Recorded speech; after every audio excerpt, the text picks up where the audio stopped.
25 বছরে বাংলাদেশ স্বাধীন হয়েছে, কিন্তু 32 বছরে নিরাপদ সড়ককে আমি বাস্তবায়ন করতে পারিনি। আমি যেটুকু জানি, এই 32 বছরে আমি বিভিন্ন দেশে বিদেশে সেমিনারে অংশগ্রহণ করেছি। সেই সেমিনারে অংশগ্রহণের মাধ্যমে আমি যেটুকু জানতে পেরেছি সেটি হলো যে সরকারের সহযোগিতা ছাড়া, তাদের সহযোগিতা ছাড়া এটিকে বাস্তবায়ন করা সম্ভব নয়। রাজনৈতিক সদিচ্ছা ছাড়া সম্ভব নয়। তো যে কারণের জন্য এই 32 বছরে আমি রাজনৈতিক সহযোগিতা আমি পাইনি।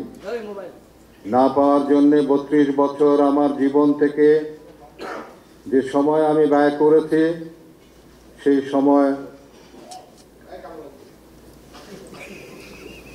সেই সময়টি আমার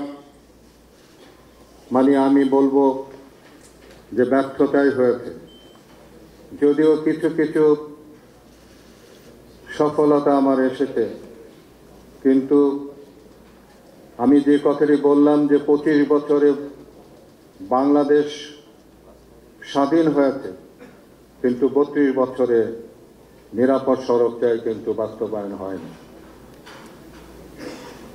আমি নিরাপদ সড়ক চাইয়ের সঙ্গে যুক্ত থেকে যেভাবে সততার সঙ্গে এদেশের মানুষের জন্য কাজ করেছি, ঠিক তেমনি ভাবে আমি এই রাজনৈতিক দলের সঙ্গে যুক্ত হয়ে আমি আপনাদের জন্য, এ দেশের জন্য সততার সঙ্গে আমি কাজ করতে চাই।